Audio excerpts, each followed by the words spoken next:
Okay, we'll call the meeting to order. First on the list is 25-066, approval of the agenda. No changes. Open forum. I move You that wanna check we open forum? approve the agenda as presented. I'll second. Have a motion and a second to approve the agenda. All those in favor? All opposed? We have an open forum. No one is on open forum. We will go to 25-068, cost consent. We need approval of the minutes of October 21st, the regular meeting, and the October 31st special meeting, and a payment of claims.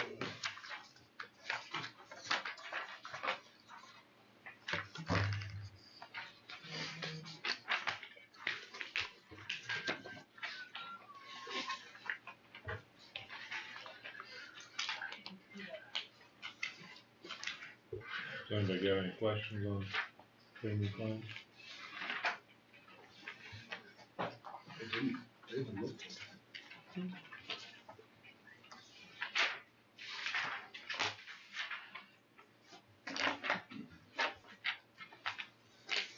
I'll move to approve the consent agenda. I do have one quick question. The VHC was the supplemental, right? The for schematic designs. That was extra that we approved. Yeah, And I believe so. Yeah, it was within. I just didn't remember what the company was called. You said VHC. Yeah, that was the one who did the survey and then the civil engineering. Okay, and then there's. I'm just asking for a reminder. I thought there was another one that said civil engineering. Terry, you good? Or geotech engineering. GSI. You need a minute yet? Those are two separate ones. Yeah. So one does the drawings, the other one does all the soil borings to determine and then does a report on what the soil borings are. I'm good. You're good? Thank you. Anybody else? Megan, Yes, sir. are you good, or I'm fantastic. you're still stumbling through papers, or? No, I'm just perusing. Okay. We have a motion on the table. And a second to approve the consent agenda. All in favor? All opposed? 25-069, old business. Rebuilding updates, SPT architect and Town Gordon. First, Who would like to go? you can go first. Okay. Well, I was gonna have Kevin share a model. He's not here, because it's easier for him to do it from our office. But Chandler, I don't know. Have you? He's connected. He's not sharing.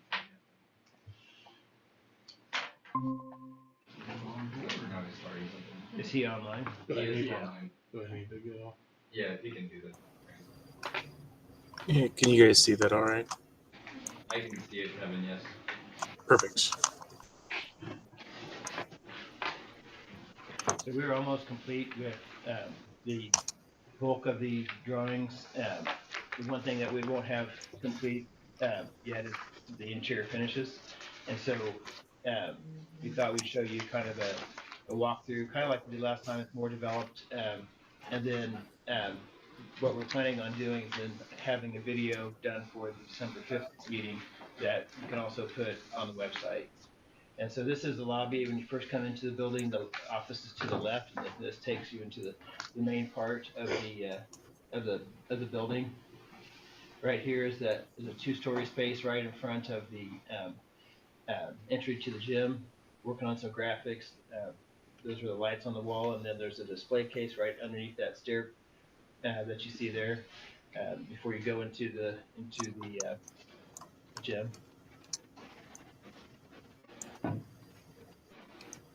So you guys have seen this before, but it's a little bit more developed. This is the gym. On the left is the visitors. We're not planning on having seat backs on those seats, but we are planning on having chairbacks on the home side.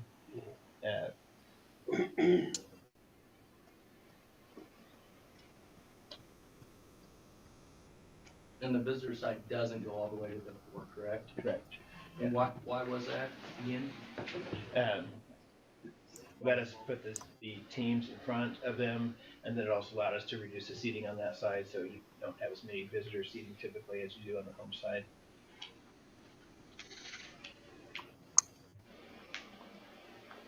And let us decrease the footprint of the gym also. Weight room area.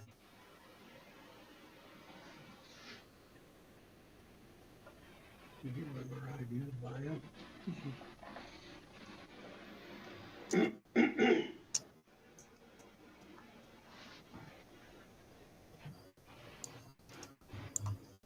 is the band room.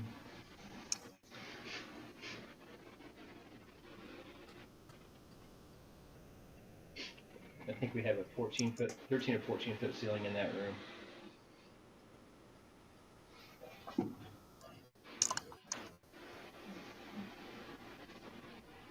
Do you guys happen to figure out an area for a ramp yet? So we looked at that, and we have not put one in at this point. It got to be way long. It's going to be like 70 feet long on that side. And so what we did is, we've made sure that the elevator is the size that you can accommodate a gurney, but we don't have a ramp coming out of it.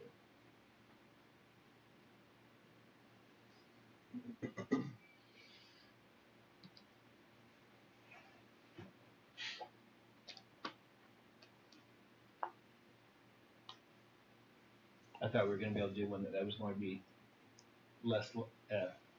be shorter in length than that, but it didn't work out with the site. On the right there is the entrance to the media center.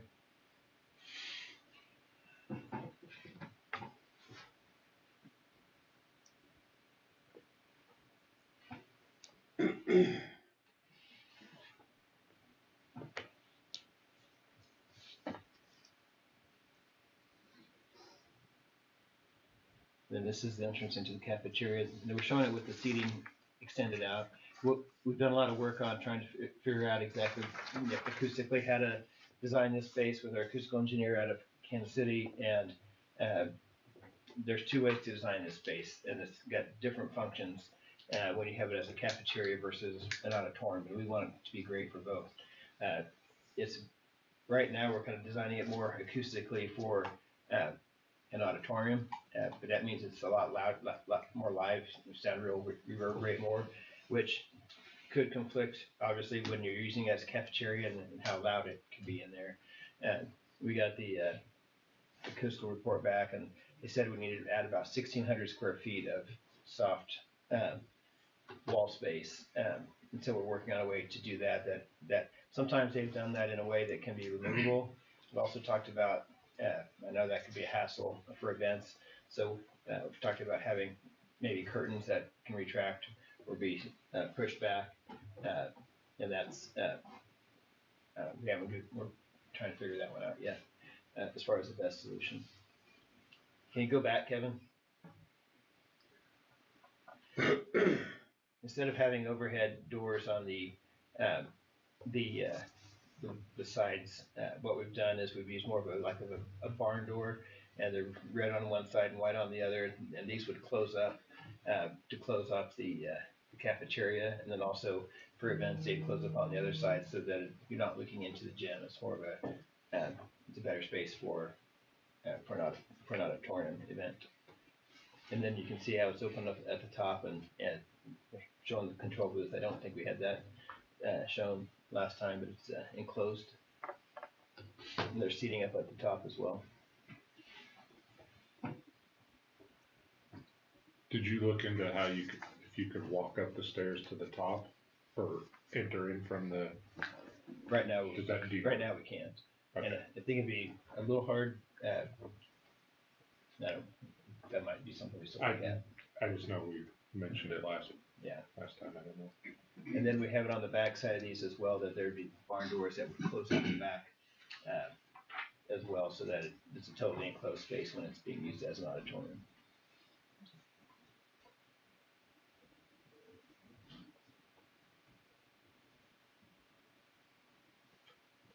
each science lab has a seating area and then a lab area.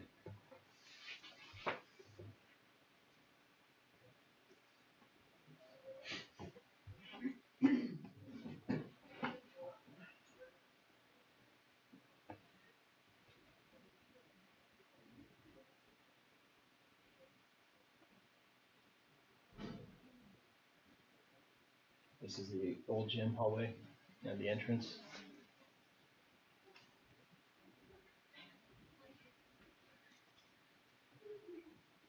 And this is the elementary area. What we've done on this is we had this area open before, and we thought with this location to be used better, it would probably, there's gonna be a lot of traffic around that area. We thought it'd be better to create kind of an independent room there with this glassed in. So you have small groups in there. There's another kind of small group study room on top upstairs. And that takes that's the hallway that goes out to the playground area. Where's the elevator located at? And I should have pointed that out. It's located, you're gonna show that, Kevin? On the corner of the gym, so we could access all three levels. Once it'd take you down into the basement, it'd take you up to the second level of the school, but be able to access 3 levels that way. So how would the grade school portion of it, They would have can you explain to me and show me how the grade school, if we had a student on the grade school side of it that needed to utilize it, how they would utilize it effectively and efficiently? I mean, they would have to come through here to get to it. There's also a ramp on the second level that they could use to get back and forth from that level as well. Where is it located? So it's right here. Okay. So here's the entry into the Cafeteria. cafeteria. There's also entry into the gym right here. So it's located here, and then you come here. This is the doors that go into the old gym. You go through that hallway and into the elementary area. So for like if hypothetically, if they had to go to recess and they'd have to go clear over there, go down, go clear back, then clear to the east, right? Yes. Okay. So take an extra, how much time would you estimate on that? I'd say take 5 minutes. We have kind of a similar deal in our office, and we timed it one time, and it took 2 minutes to go back and forth from our office and downstairs. But this is, let's say, probably 5 minutes or so. I mean, the other option is you could move that class down to the first level, so they That's didn't. what I was gonna say. I So think you could accommodate it that way. I think if any school, if it's more convenient to switch a classroom, I think that's what we would probably look I'm at. just asking a question, because I thought originally we were presented with an elevator in the grade school portion, is why my confusion is. So that's why I'm asking to understand why we eliminated it. We never had one in the. I don't think we ever had remember one. seeing one in You there. didn't have one in the rendering of it? I thought I'd ask that question. And just for the cost of it, the efficiency of it, plus you have to get them maintained every year, just trying to minimize that cost. And then, I would probably recommend just moving that class downstairs to the first floor if you had that need.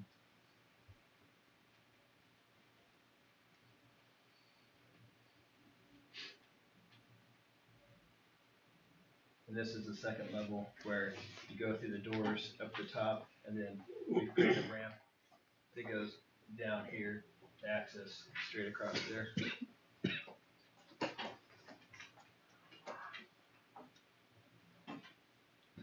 Is that going where the balcony is at now? Is that kind of where that's at, where you're looking?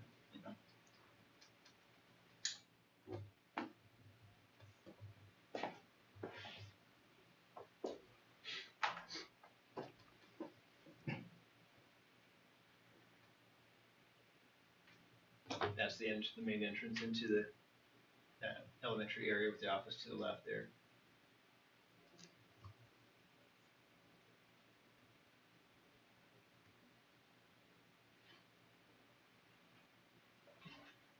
It's trash on the stairs. That was light. Heck, yeah. And then, we created this area on the second level, it's more open, there's not gonna be as much traffic going through here, so it's more open. We put kind of some booth seating, off to the side there, which you could, utilize for smaller student groups. And there's a couple, like this is a smaller, group study room, that's similar to that one on the first floor.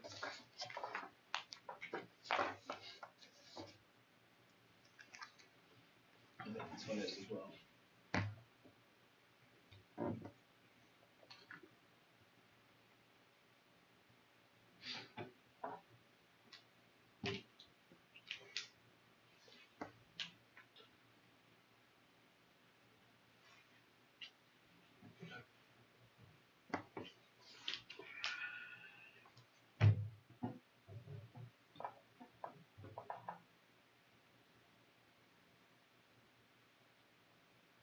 This is that ramp that goes across back to the high school. There's a teacher workroom area, special ed, and a room off to the side there also. That's where the little theater is now. We put windows that look out into the old gym on either side of that.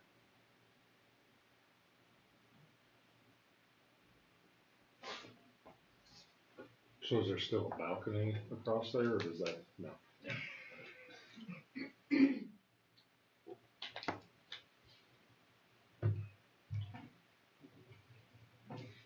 Is there a media room in the grade school portion as well? Like, No, it's just one one shared Yeah, media room or library, right. and it's where at in the, Across from the stairs. Can you go back to the floor plan, Kevin? Like So- right up the. Right here, on the first floor, second floor? first floor.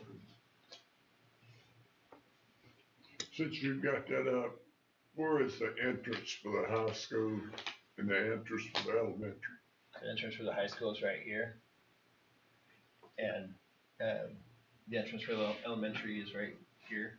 These are the ramps that come up, the Okay. handicap ramps that come up. This is a ramp for the elementary. This is a ramp to the old gym. This is where we have a lot of ADA parking right here across here. And then, can't see it very well, but there's a ramp that goes up to the high school entrance as well. And how will the kids go from the school to the ag or industrial again?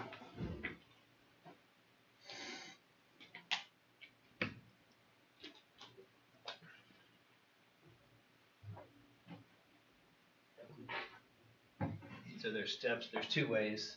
I think Kevin will get to in a second here.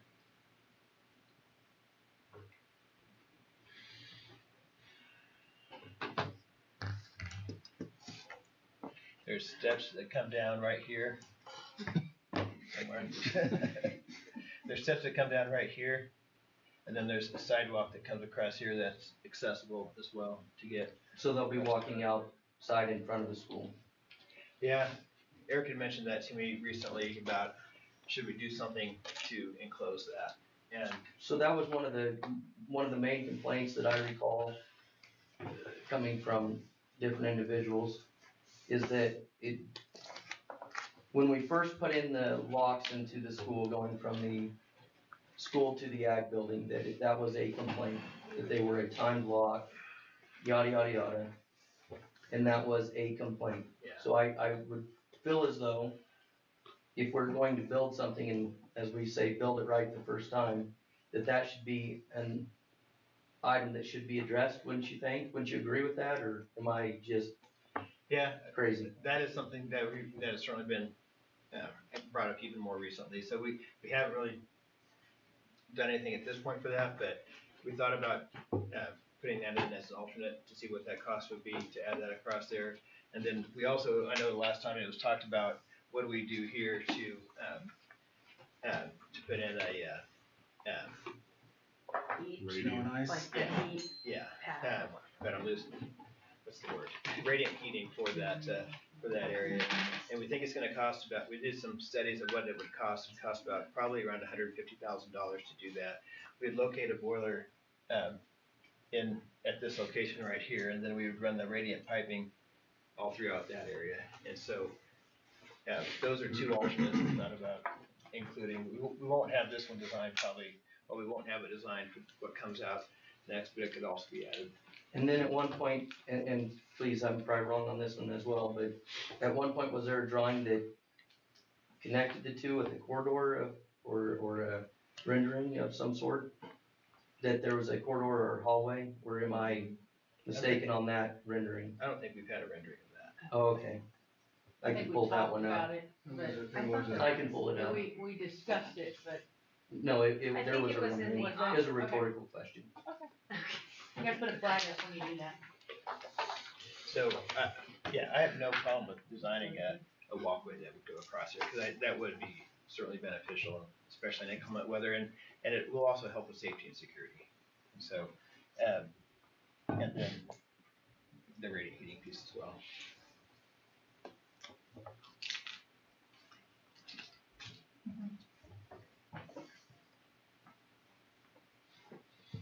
I do think we had shown the covered walkway there.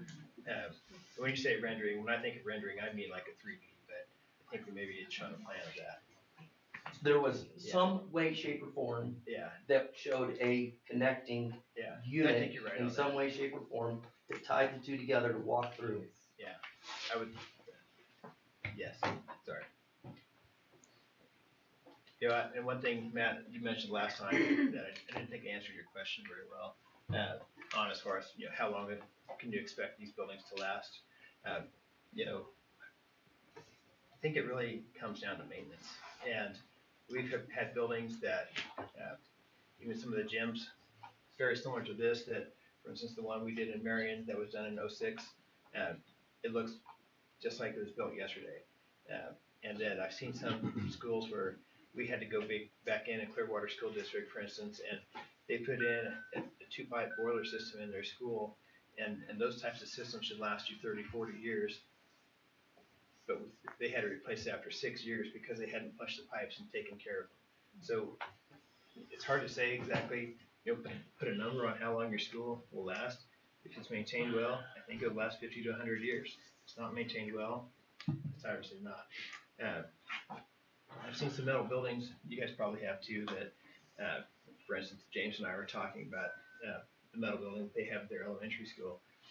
You go into that building and it looks not that great because it hasn't been maintained well. But if you take care of your buildings and all, I think they'll service you for a very long time. And I understand, I mean, I understand that depending on roof styles and everything else, like a standing seam roof and industrial, in that perspective, there's roofs, well, this roof, for example, in this school is over 40 years, roughly 40 years old. It's pretty impressive when you look at that. I guess I was also, when I asked building styles, one of my, and I think it should be asked. I like brick and mortar when it comes to internal structures. I just, from a safety standpoint and a lot of other aspects, that's why I was asking. I'm not a big fan of doing it as steel studs and sheetrock. Okay. I think that there's more negatives to positives than that, and that's an opinion. Yeah, you know, that question has gone back and forth for 30 plus years, and it used to be in the 90s you build schools out of concrete block walls and brick on the outside, and even concrete block bearing walls. But you know, honestly, I've renovated some schools, and they're much easier to work on when they're studs, and especially when you have lockers across a lot of the front of the hallways where a lot of the abuse is. Doesn't really gain you anything to put concrete block behind it. And I don't know if I mentioned last time, but I'm working on a school in Augusta where they had a 1994 edition that was built, and they have all their hallways are bearing walls, and all the classrooms are block walls, and it's incredibly difficult to do anything with that space to make it better without having to redo all the structure. Whereas I think a building like this will service you and be flexible if you want to change some things later on. a lot easier. Will there be storm shelters that are block, or how will they be designed and Yeah. built? The storm shelter is the wrestling room, and it is all concrete.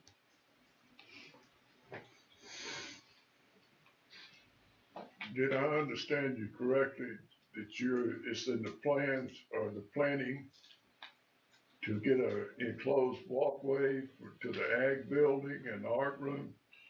We're gonna design it and show it as an alternate, yes.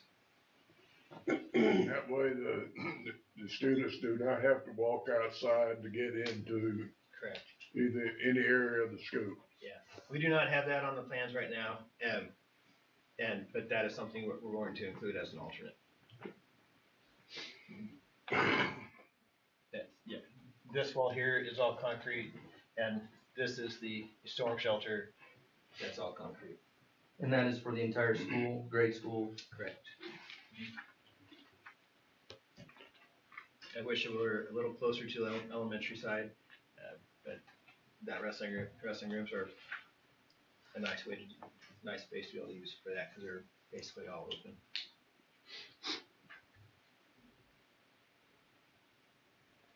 And we will have these stairs that can be used to get down to it, and of course the elevator's on the way too.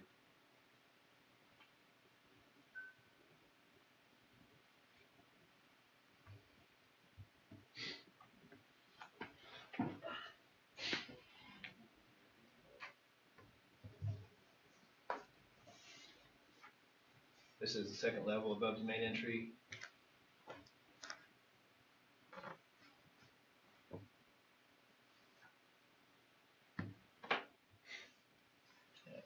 Study room, these are graphic design business.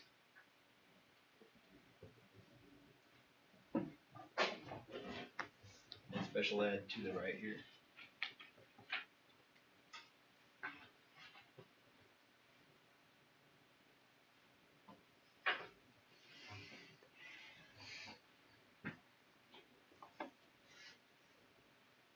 Home ec room.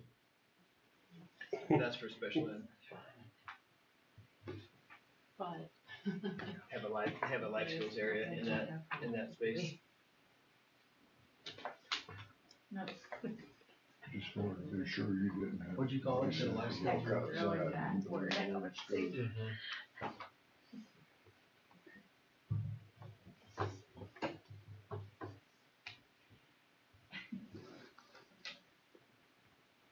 Be slipping the slide and chasing kids.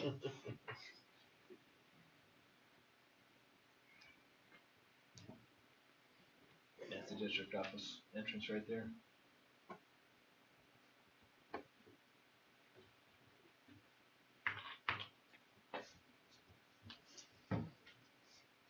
Any other questions?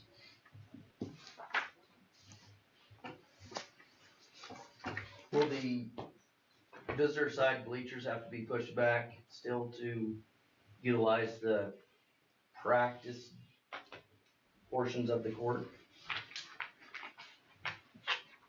Volleyball side? Yes, yeah, and typically both sides Basketball, will volleyball. be retracted for practice. To be able to do this sideways? To be able to do, yeah. I didn't know by cutting it back if that helped that any, that's why I was asking. No, both sides will have to for that. You can kind of see the rectangles here for volleyball here, so they would make for that as well.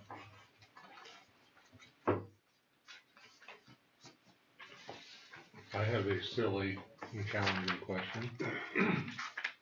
How difficult would it be to take that wrestling room, locker room area and turn it to the north side of the gym to connect in between the ag shop and the gym at the school? Eric mentioned that, I think you had brought that up, it's almost impossible, there's really not enough room to put that between these two buildings.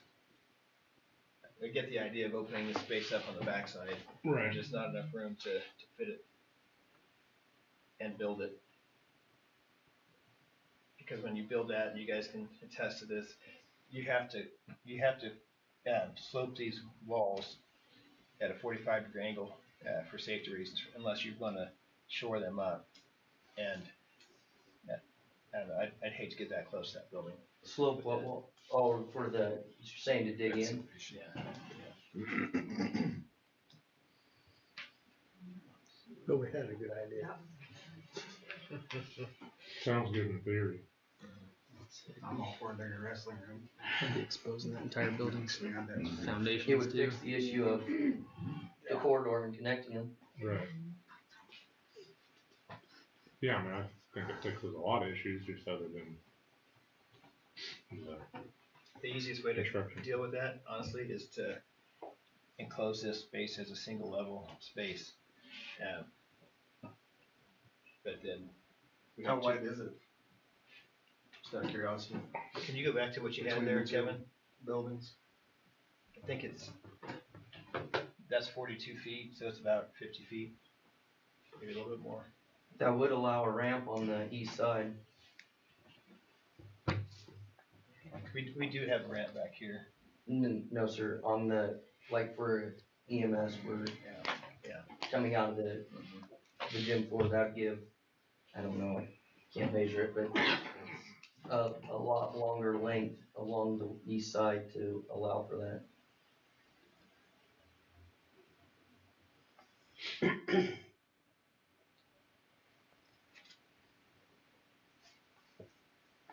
And it would allow for deliveries to go pass through, correct?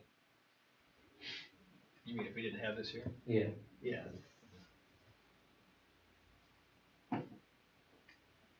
So how, It wouldn't allow any use of the bus barn. when you say impossible, how impossible? Yeah, I'll let you guys answer that question. Impossible or impractical? We tell a lot of clients, mostly my wife, we tell a lot of clients that you can do anything, it just takes more money. Right. And in this case, I would consider it impractical because of the issues that you have with, number one is encroaching onto the existing VOAG buildings, footings, foundation system. I think we would probably get into some sort of fire separation issues there that would need to be addressed. To name a few, these guys I'm sure would have to go chase out access into that. Now you've potentially created a third level. So the gym would be lower than that area by About 6 several feet. 6 feet. Yeah. I think correct me if I'm wrong, Jordan, but you're saying leave it at the gym level, right? Just move it from there to there. Yeah, I guess, yeah. But that's where it would. And that's where I would not, Because then you're that digging scenario down. gets a lot more complicated because now you're putting in a foundation that's 6 feet below your existing ag building footings. So we would have to go support the ag building while that construction is taking place. And that's where it becomes impractical to do that type of situation.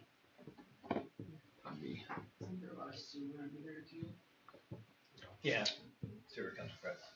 Yes, but essentially, I mean, for the trailers, The new sewer. it would kind of be a catch-22, but Yeah. it might be a catch-22 anyway. As of right now, you got storm sewer there. Yeah. It'd be much kind of to accomplish what you're talking about, but not quite. You could put another building right in between here or a steel building and roofing gets a little tricky, but at least you're not talking about changing levels and all that. But, I just like I like the idea, Jordan, because it leaves the access from being able to go through it. Yeah. From like a emergency standpoint scenario. There are a lot more pros on it, so I don't know, I like the idea. It connects the buildings from a walking stand through, so the students aren't having to walk outside by the, I guess, visitor or the entryway outside. that's why we were a huge, I mean, I understand its cost, but if you're able to take this and tear it down and rebuild it, right here, we'd shown that option a long time ago, that makes the most sense. It frees up the whole north side here for parking. And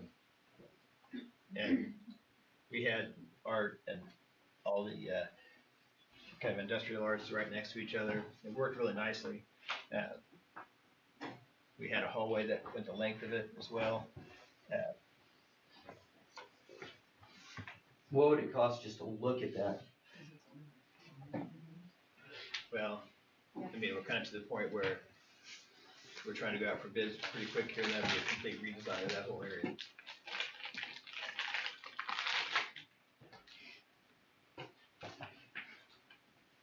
It doesn't allow us to move forward in any capacity.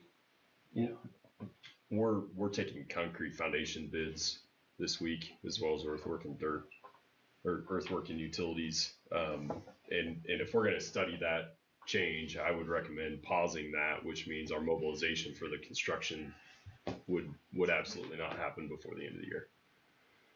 Now, can we do it from a cost standpoint? We can certainly study that, but I would not recommend us moving forward with mobilizing the site and bidding that if that's the direction that we want to explore. Because that gym's gonna be one of the first areas. That's the first area that has to go. So real fast. Change the subject. What is the intent on the old gym, the existing gym? I mean, one time it's gonna be a new roof put on it, locker rooms renovated. Is that still the intent? Right now, the intent is to not do as much in the old gym and see what money we have left over if we want to renovate the locker rooms more than what they are right now. And it's still going to be a fully functional gym. And I think we are looking, Kevin, correct me if I'm wrong, but I think we're waiting on, we know we have to replace the roof over the locker rooms. And the issue with what we do as far as air conditioning the gym depends on where the dollars are, because we studied it two ways. If we can come in and we can put rooftop units on top of the locker rooms and we can feed the gym. But if we re-roof the gym, the main portion of the gym, and we put better insulation up there, we can reduce the size of those rooftop units and make it a better situation. So I think we're at is waiting to see where the dollars come in, because that can be one of the last things that we do. And if we have dollars left over, that's certainly a place we can put them. It's up to you guys to kind of decide that later.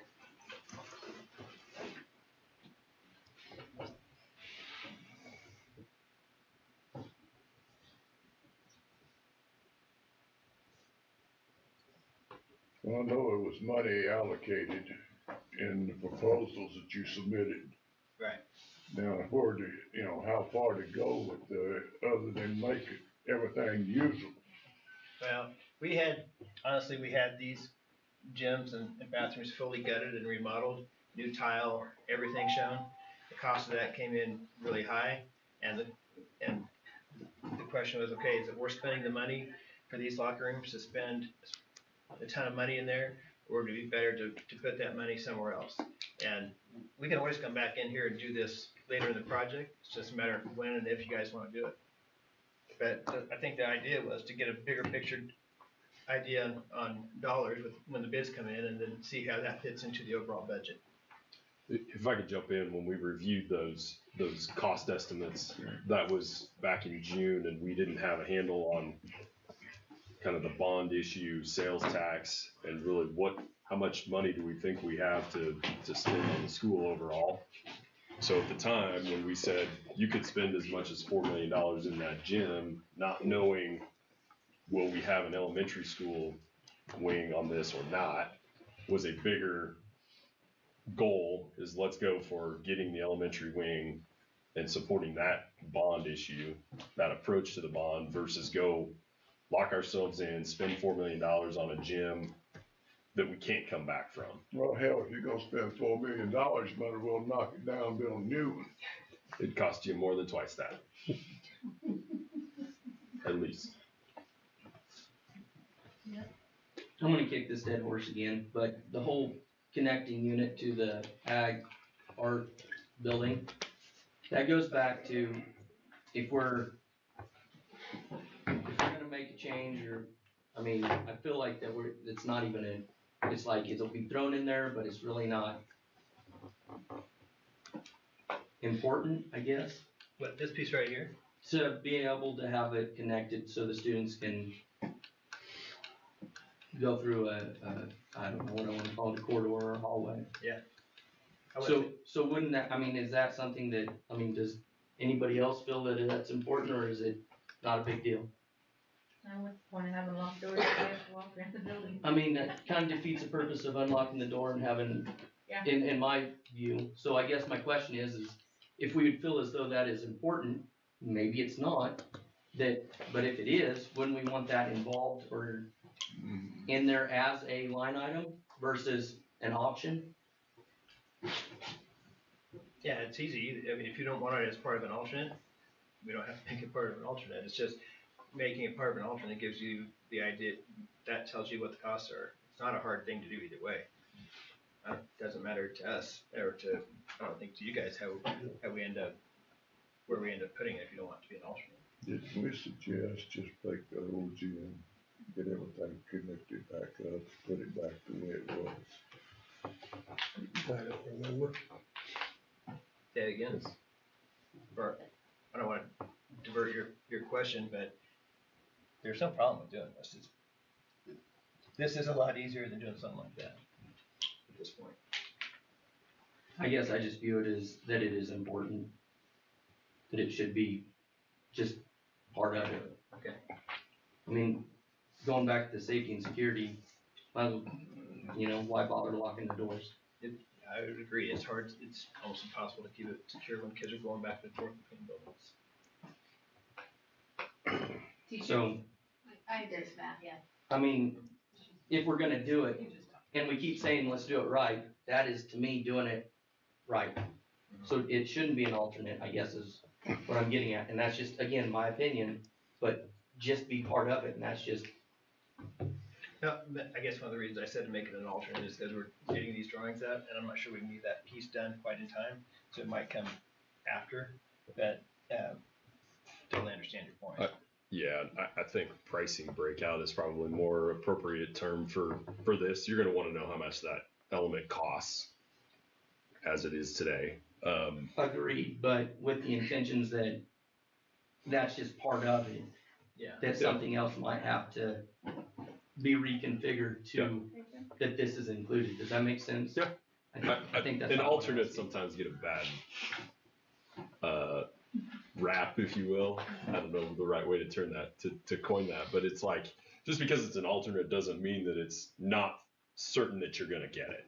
It's a way for us to track pricing breakouts with our trade partners so that we can go assemble all the various components and say, this is how much that particular element costs at bid time from all those trade partners. I think So what's important here is being able to track that cost so that if there is something, if we go, look, in order to meet the budget, that's the priority.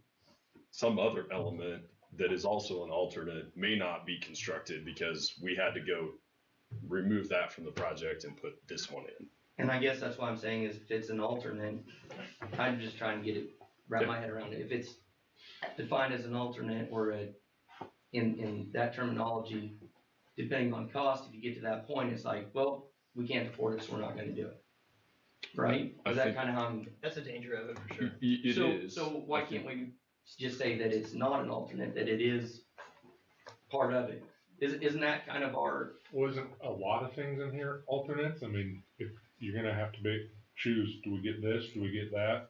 If it comes down to the budget, right? And I mean, we'll have pricing breakouts on different things that allow us to go back and forth on that. So, Right, so. yeah. From what I would say, where we're at today, where we're already out in the marketplace, in order to organize this in a fashion that our trade partner bidders is, I need to keep it as an alternate designation. At the end of the day, the decision is this group's, you all's money. We're going to bring the information and how much that particular element costs, and you guys get to make the decision around it, whether it's in or it's out. most importantly, it being labeled as an alternate allows you to continue with where we are now with starting.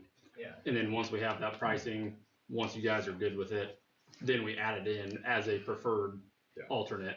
I wouldn't get hung up on the name of it. If it's a priority, it needs to be in. We need to call, the two of us need to call it an alternate just for the organization of the information to our trade partners. And if that's where it needs to end, that's fine.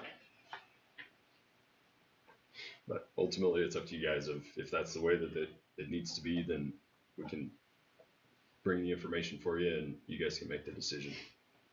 Terry, you had a question? So you're gonna take bids based on plans off of what you're indicating on, board, Portions of that, correct? portions of it. Yes.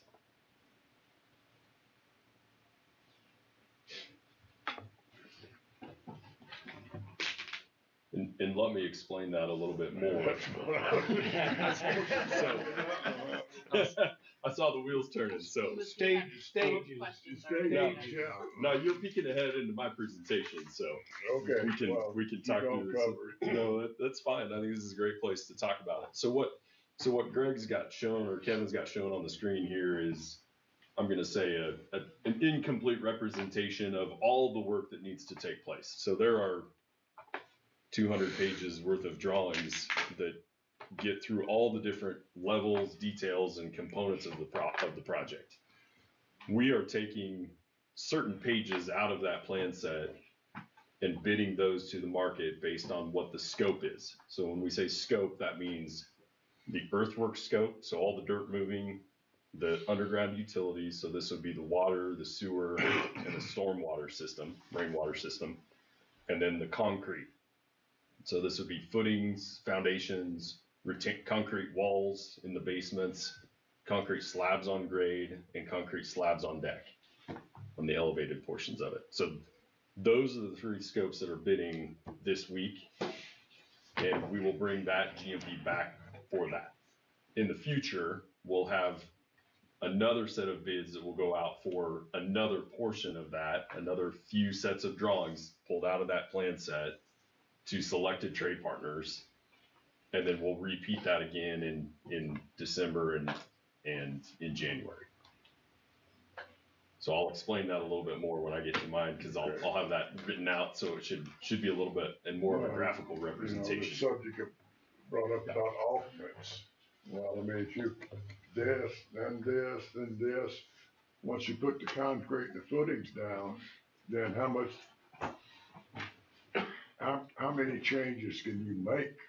Well, that's why we try and make sure we don't reduce the scope for some things, but you'll have some things on here, like if, for instance, say,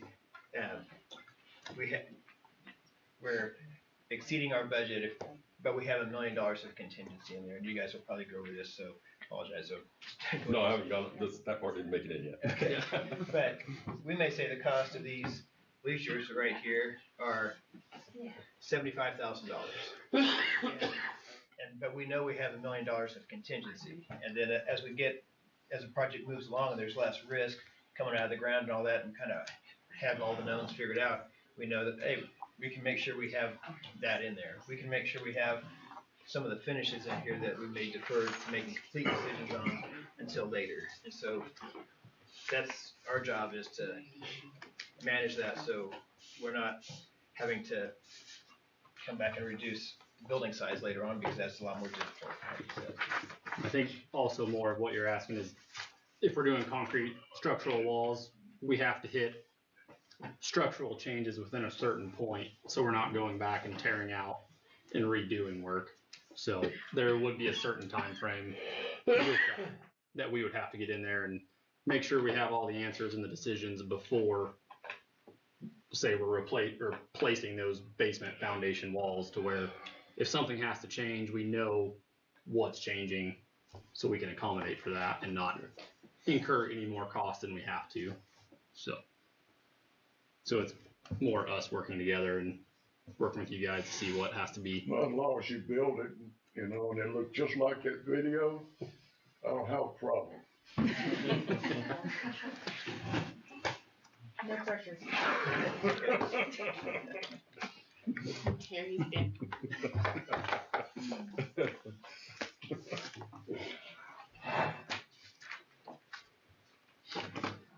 sources for me. Ladies, gentlemen, we done with Greg? Does, does this next, where you're bidding out for dirt work and stuff, does that include that second playground area as well? Have we gotten to that yet, or? It is also in a breakout cost. Okay. You're talking the ball field area? The Yeah. Southeast side? Yeah. I mean, Kickball. I've also had thoughts about changing that whole area, or moving that to a different spot, That's it. from being in that corner. You gonna take out the football field? Well, that was a thought as well. So before we jump into this, we were chatting with Eric ahead of the meeting, and I want to just open this up. As you guys are feeling, is this process of where we are trying to get started in construction very quickly, at the same time that Greg is completing and his team are completing the drawings, it is not a perfect process. There is a certain amount of just uncertainty that takes place throughout the process. Once the process is done, it will all make sense. But I just want you guys to be assured that if there's anything that is unclear, you are feeling uncertain about, please reach out. That is natural. It's a complex, kind of messy process, but know that there is a method to the madness, and we'll stitch it all together, and you'll see it all come together at the end in an organized fashion. But reflecting back on where we were, even this summer and as late as August, as school's kind of starting, the amount of work that has taken place from really August until now has been a tremendous amount. And the amount of work and effort that has been crammed into these 3.5, 4 months here, on a lot of projects, we see that as an 8 to 12 month process. I mean, there are projects where we go through, it takes us a year from the time that a bond is passed until we start construction. So just kind of keep that in mind as you guys are still feeling like things are in flux and everything's not perfect. Timing is kind of a factor of it, because we are trying to move things very quickly. We understand we have students in portables that we're trying to get into the building as quickly as possible. And it's progressing very quickly. We're doing what we can to communicate everything that we got rolling around in here, but we don't always do a great job of that. So I want you guys to ask the questions. If there is something burning on your mind that you're not clear about, please reach out to one of us, and we'd be happy to walk through it, spend the time with you. So I'm going to double up on that is when we passed the test in August, we didn't start construction until May, and there's a lot more time. But I mean, I think one of the priorities that we felt was let's get going, and so we have done a lot in there. Yeah, it changes the process a little bit. And I think in a case like this, it's appropriate, but it makes it more some twists and turns, and things have to remain flexible throughout the process. I do have a question on that note. Yep, and I didn't look back at minutes, and I apologize that I didn't have a chance to, but at some point, it's been a few months ago, did we have a discussion on starting the drawing process and getting moving forward at a faster pace on the 7 through 12? And we did start that in May, and you guys allowed us to get started on the 7-12 portion of it in May to help us so it hadn't all happened between like August 6th when the vote was passed and now. We did start a couple months prior to that on that piece. So did that help, or did it? Oh, 100% helped. I don't think there's any way we could have designed a building like this and had all the engineering done from August 6th until now. What it also allowed us to do is kind of get a head start on that. So when the vote happened and the south portion of the building was approved, that we could get those drawings done now also. So we talked about doing it in a couple different ways where we did the elementary school piece later, You're not always gonna get as competitive bids when you do that, because you've already got trade partners on site, and you're a little bit locked in, or you're gonna have to have mobilizations of more than one, steel entity or steel company, for instance. But this is the whole K through 12 piece coming out. Yeah.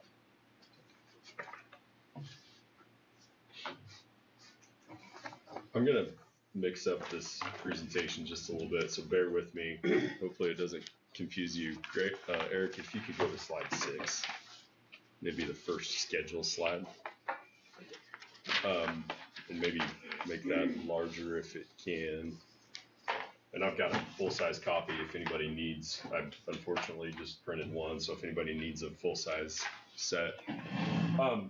Okay, we are obviously here right before Thanksgiving. We're working through this estimating and bidding. So this is the time period where our pre-construction and estimating team is doing construction takeoffs. These guys have been working diligently building out the schedule. There's like 12 pages of 2,000 line items in there, and talking with a lot of trade partners and doing tons of planning behind the scenes. So all of that needed to be done before we would go take the drawings and send them out to the trade partner market, so they had a roadmap of where are we going, what are we trying to accomplish, and how do we plan to get there. That first bidding phase we're taking bids on those generally on Wednesday. We're gonna have a few stragglers that are probably coming in on Friday or next Monday. We've had some changes around the stormwater system that have required that bid time to extend just a little bit more. So that is coming to a close. Once that package for those 3 trades are bundled up together, those numbers are finalized, we'll be sitting down with the SBT team and Eric and reviewing that ahead of the meeting with the board. And then we'll come back here. Right now we're targeting December the 5th. I know that's a special board meeting. We'll get back into that just a little bit, but just hang on to that date. Coming back here on December 5th for an approval. And we're considering this GMP number 2. GMP number 1 was the temporary gymnasium work. So if you're wondering why that's not GMP number 1, the first one was that work that we did to get the gyms online. So this is technically GMP number 2. Once that is approved by the board and we have permission to move forward, we'll be issuing subcontract agreements to those trade partners and getting them mobilized and working towards showing up on site and starting the work. Right now, we're targeting right before Christmas, about December 20th. If we can capitalize on the progress that we've made so far, would put us mobilizing to the construction site right before Christmas. It's going to take a little bit of time to get through mobilizing, getting set up on site, job trailers set, fencing up, all the appropriate safety measures to box ourselves in. And then right after the first of the year is when we would really start hitting it heavy with bringing in the earth moving equipment and getting the site graded out, so then we can start digging down for foundations and footings. So that would be just for GMP number 2. And this is earthwork, concrete, and utilities. So I have a question. Yep. How optimistic are you you're gonna get a good turnout because of this time frame or because of the time of the year? Like in our business, like from Thanksgiving till after the first year, you can't get a hold of nobody. It's challenging. I'll say that we are so. Yes, it is a challenge. The problem that we will have is that because we're bidding it before Thanksgiving, we'll get their bid. If we have any questions for them that we need to have them answer the week of Thanksgiving, we may not get those answers. And that could push those reviews and that approval back by a few days, maybe a week. There is a direct correlation between that awarding contracts. We need to make sure we get the contracts executed, get insurance so that they can be on site. All those things have to be put in place before I can have them show up on the job site. So if that does tend to lag back, just be aware that may impact when we can actually mobilize to the job site. Is that a typical time frame? to have somebody on site, or like, are there gonna be people that go, I can't complete it in that amount of time, so I'm not even gonna participate? So there's a few things is, are you talking from the bidding period or the construction? Yeah, Both. that time, in between that time. So that's what's important about this big long document here is they have to have that information so that they can see if it even fits within their schedule. And if they can't fit it within their time frame, they will tell us we can't participate. We've had some utility contractors that have said that. You know, there's, for example, is the earthwork and utilities tend to be a package deal, so the same contractor does both that work at the same time. We have an instance where we have a earthwork guy that says I can do the earthwork, but I can't do the utilities. So we have to manage through that of how do we partner to make that a complete scope. Is there somebody to partner with? We'll work through that with them, but they know that going into it. Yeah, it all depends who it is. Like Barry said, if they're busy, they can't make it to site January 9th, but they can be there the week after that. Obviously, we have to work and be kind of flexible with them on that. We try to hit those dates as much as we can, but until we have those bids and are in the contract process with them, we won't know that exactly right now. But I just didn't know if you start getting too picky, does the price start going up for everybody? You know, if you start saying, okay, we'll be more lenient, does that change? So we tend to have high level conversations as they're bidding it. So when they bid it, you know, we'll ask them, hey, did you see the schedule? Are you bidding it in accordance with the schedule? Do you have any issues with it? And usually they're like, yeah, it's great, everything's fine, we'll be there.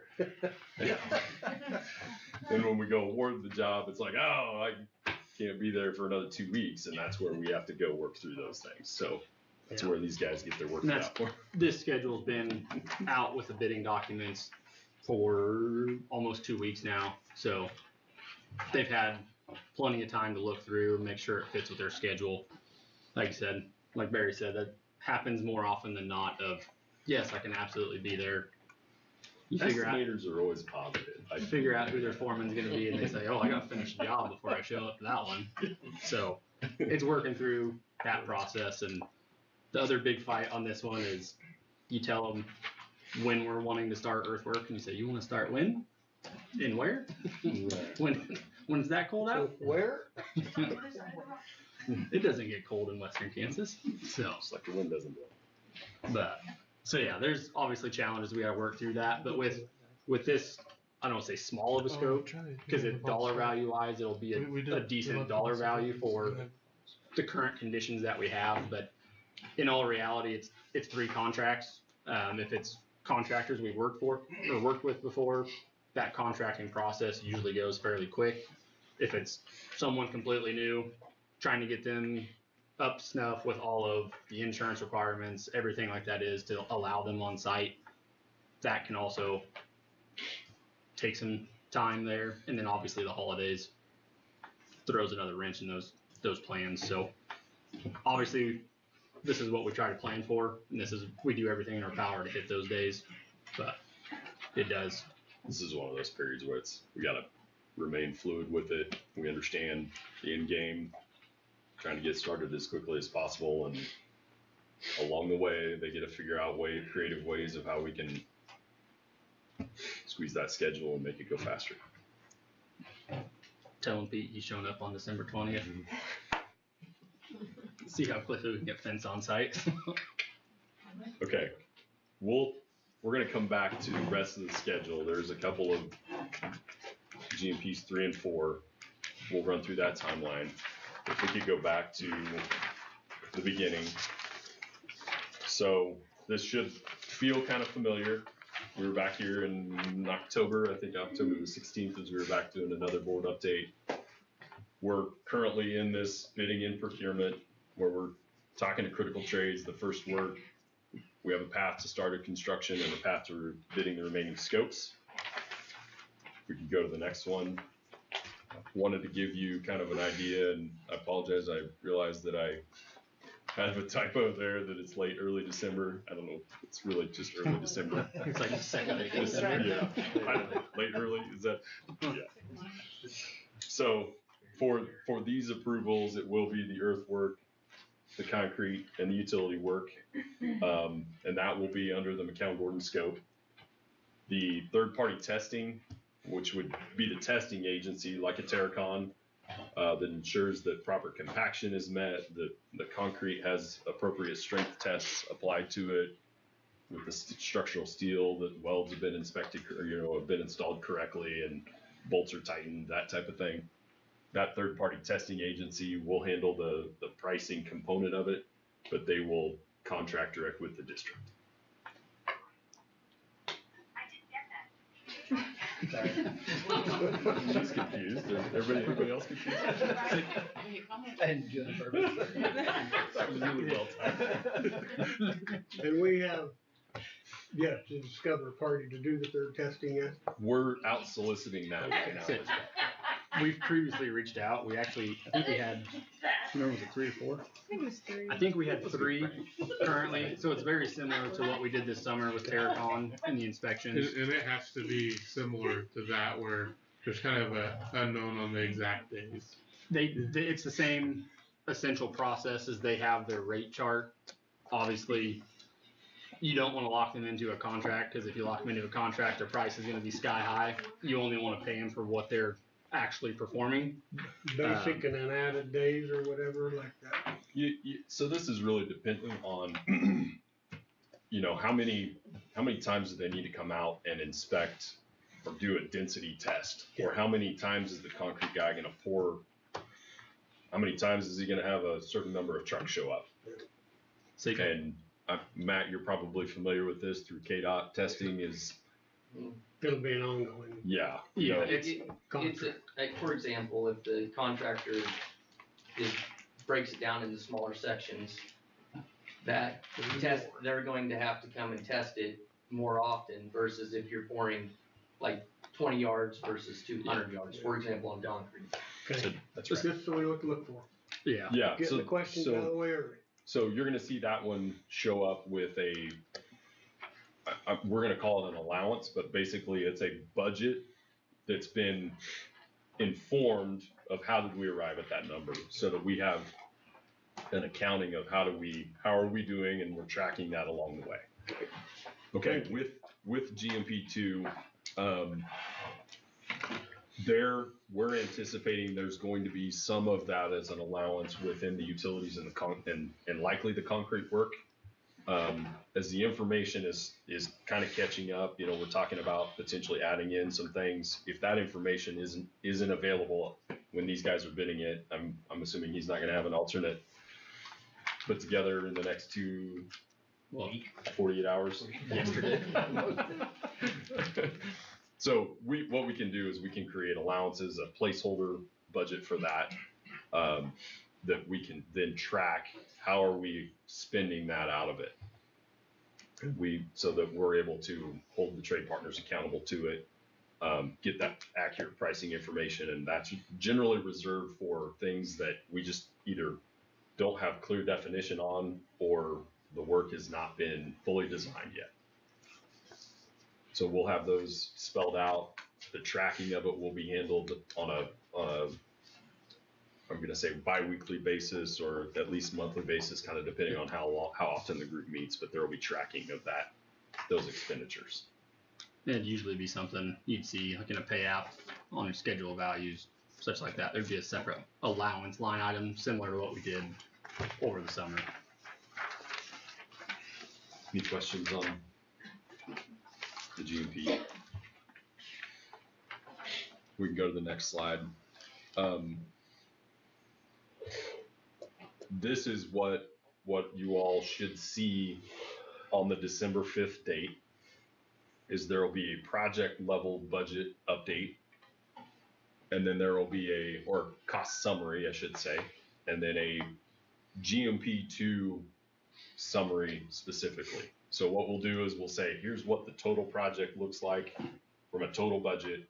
This is the small portion that GMP2 is here for approval for, that releases just that amount. And we'll have breakdowns of those. We'll also bring a bid summary for the subcontractors that have bid GMP2. and then do a more detailed schedule review beyond kind of what we're talking about here in, to get us through kind of middle of January. But you'll see an official one of these, you know, like I said, it's a very detailed schedule, will be attached to the actual guaranteed maximum price amendment that goes with it. So all this documentation will be part of that package. And then we'll ask for a recommendation to approve GMP2. And then the ask tonight is, from our standpoint, is the group available for a December 5th or December 9th board meeting? You available? We got a choice. December 5th to December 9th? I think so. Does everybody else look good? I always look good, but I'm not. Fifth, I'm good, busy. sixth, I'm not, so, not that it matters. 9th? 9th? I should be fine Be tonight. weeks later. I'm good. We will. That would be better. I've changed my mind. I think I got another gone. Okay. Probably 9th would be better. Depends on some of the feedback we get. We'll have confirmation of this no later than next Monday. Likely it'll be this Friday, and we'll communicate that through Eric and have confirmation on it. So, So how can we make this work between, I don't know, the school side and, I know we talked about like a committee to, like board and admin to kind of help facilitate the. Yeah, oftentimes when we meet with a school district ahead of a full board approval, is that there will be a construction committee. They come up with fancy acronyms for it, but basically it's a representative of the school board as well as the district.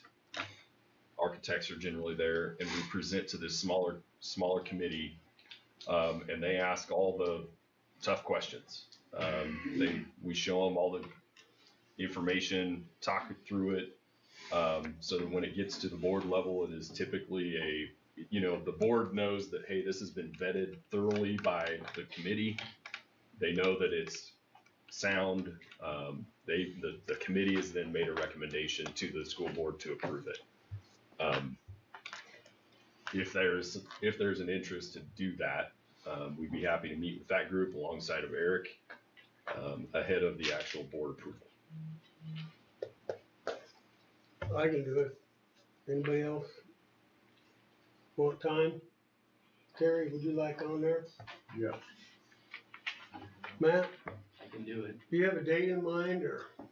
We'll confirm it on Friday. Okay. Tim? You want, I can do whatever we need to do. Jordan? Amber? Sure. I mean, If you have more Depends than, on what time. we'll figure it all out. if you have more than 3, it's considered a meeting. I So, understand, we'll see who's available and pick from pick three or go from there. Megan, do you wanna be included or? That's fine, I just, Okay. easier to pick 3 and go from there. Yeah, typically we see, they school districts choose like no more than 3 because then they don't Well, have it's the a meeting requirement of then, being an open meeting and they don't I have to can schedule back around in. it. I don't need to be on it. What I would recommend in this case is consistency. You're going to want that group to be consistently present from this first one through GMP4 that will take place in January. Would be my only recommendation, is just keep it consistent. That way you have this consistent audience, you have consistent questions. You know the background. You know the background of it. So everybody's available, how do we pick 3?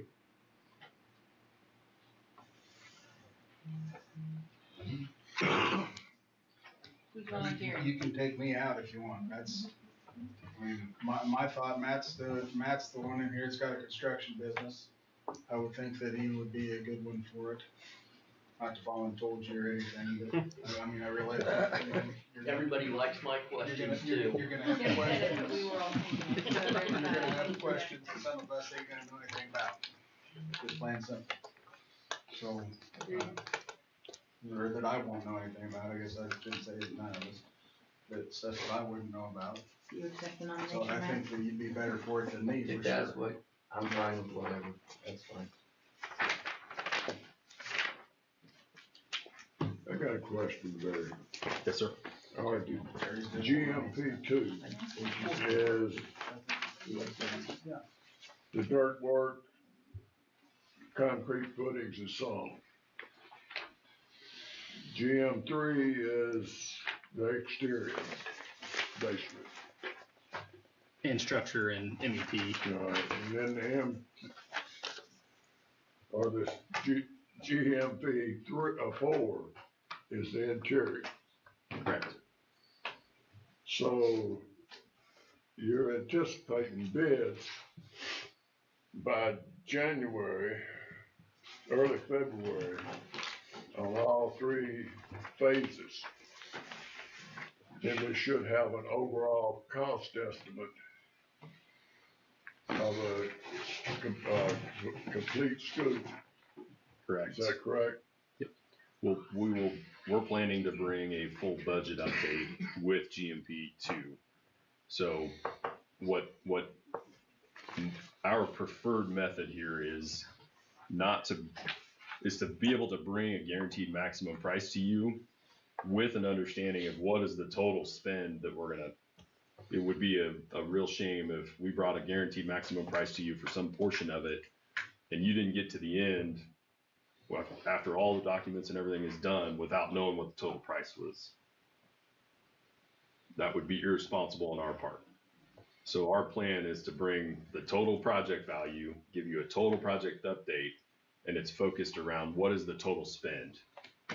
Here's the portion we're asking for commitment on in December, but knowing that we have to keep our eye on the prize, which is the total amount. That is the priority. Yes. Yes. And understand too, there's gonna be a contingency in there, probably $1 million or so, right? Mhm.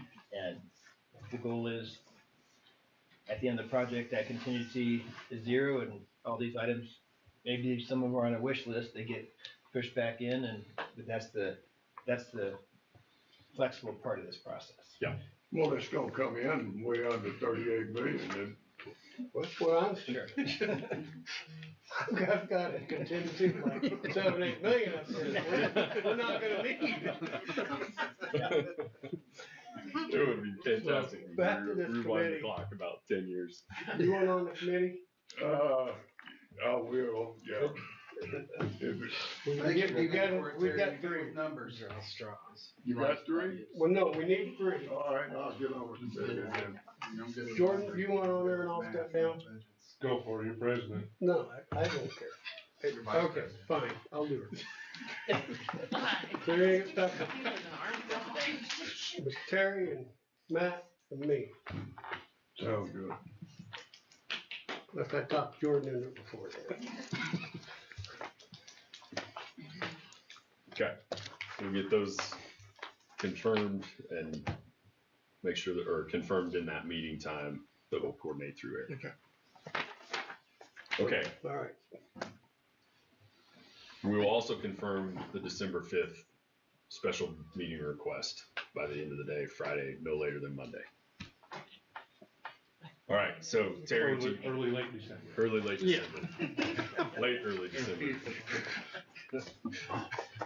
I like that, I'm gonna use that. Late early night. Yeah. Late early night. Early I morning, don't know which late dry. All right, this is generally the rest of, you guys are able to, I think this is all, Kind of what we just talked about. yeah, we just talked through this. 100% MEP drawings. We're planning on getting those start of next week. We'll send that bid out, those documents out for bid. And MEP is mechanical, electrical, plumbing. I apologize, we shouldn't get away from the acronyms. I didn't have space on the slide for it, so. What's the MGC? McCown Gordon. Okay. Construction. That's us. Just making sure. I was finally getting a handle on all the education ones, so now we have. Yeah. Don't Just waste, wait. don't Yeah, waste your there's brain more. power with it. Just, if you don't know, just ask. Okay, so this would include, as we said, the structure, which would be like the metal the steel structure frame, the exterior skin, so brick, metal, panels, glass, framing, and then the mechanical, electrical, plumbing trades. And this would be for the 7 through 12, the elementary wing, and whatever the existing gym, VOAG is. We'll see if those are in there or not. It'll include fire as well, right? Fire sprinkler, all that. Yes, typically that's a Design build. design build. Yeah. I didn't want to make it a TLA into a 4LA. Yeah, well, fire sprinkler systems will be included in that. 100% scope. Those documents should be out in the middle of December, and we'll plan on having those bid out and brought back to the board in late January, just January 20th. Date we're targeting. The 100% GMP3. This is the one that we're really eyeing. As you can see, the dates there, December 30th or January 6th. This is one of those times where we're caught in a really wonderful holiday season. I'm not going to ask for board meeting approval on this or to schedule a special board meeting on this one. We need to understand what the bidding period looks like and get that evaluated. We will know that. Excuse me. The plan is to know that and have that firmed up when we come back for GMP2 in December 5th, December 9th, somewhere in there. Okay. Any questions on that? Will there be any competing bids against MGC? Yes. Against MGC or? Yes, under MGC. So I apologize. What I was trying to clarify here is those trades contract with us. There's other entities like the third-party testing agency that the school district will contract with. You guys self-perform anything? Yes, we will self-perform.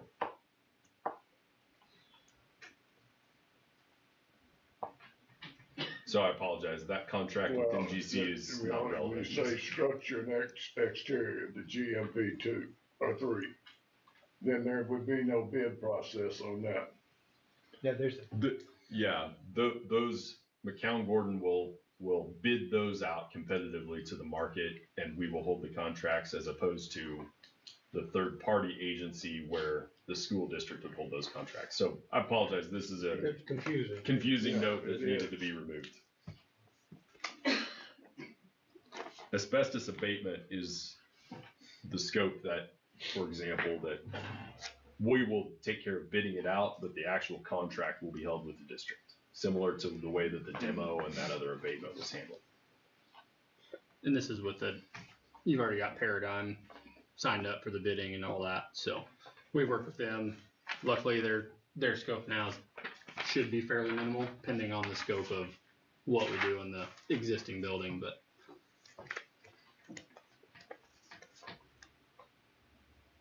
okay, I think we're ready for the last schedule slide.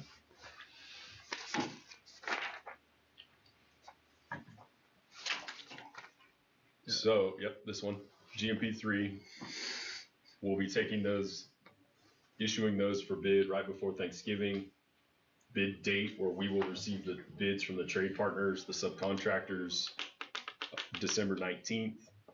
We will spend about the next week assembling that GMP, vetting out all the trade partners, making sure the scopes are complete. That would include a review period with Greg and the team, the construction committee. You gotta come up with a better name than that. the district focus group, and then come back at the very end of December or early January for that GMP3 approval, and then kind of wash, rinse, repeat on GMP number 4. So by kind of late January, we'll have all the GMPs generally finalized, all the scope will be finalized, and from that point forward, we'll hope that it's just construction updates that our group would be back in front of this board.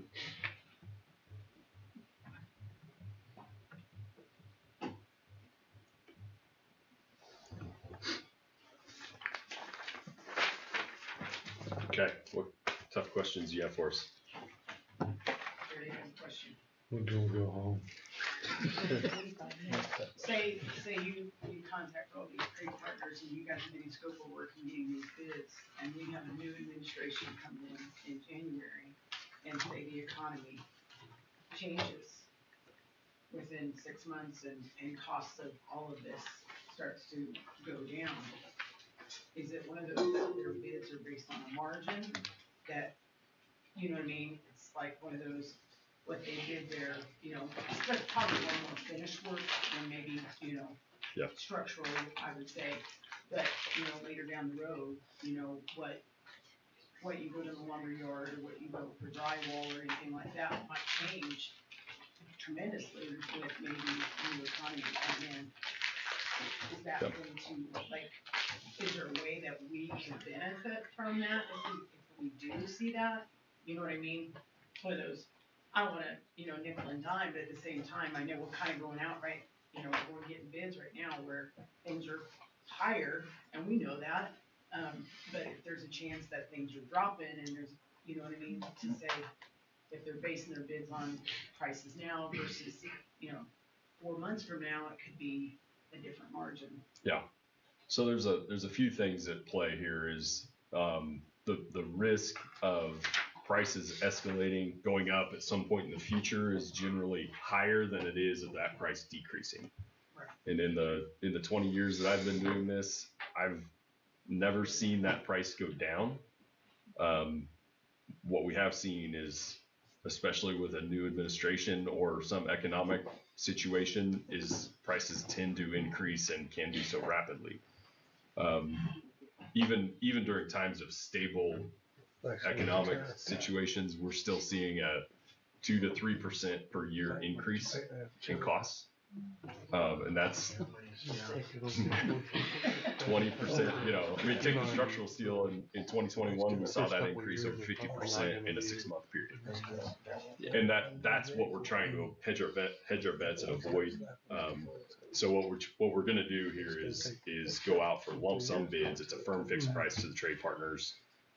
They're locked in, and that's the best way to minimize any cost increase risk. What they do have the ability to do is take a look at the schedule, and if they say, hey, I'm carrying 10% escalation on it, we have avenues that we can say, hey, let's go purchase that equipment now. We'll figure out a place to store it, and then maybe hold an allowance or hold some protection within the project to mitigate that.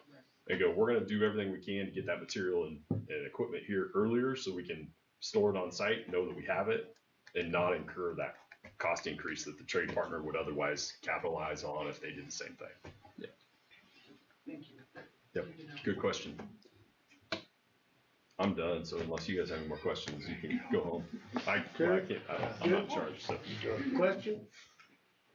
Anybody else questions? Negative, go Charlie. Not at the moment. We're good?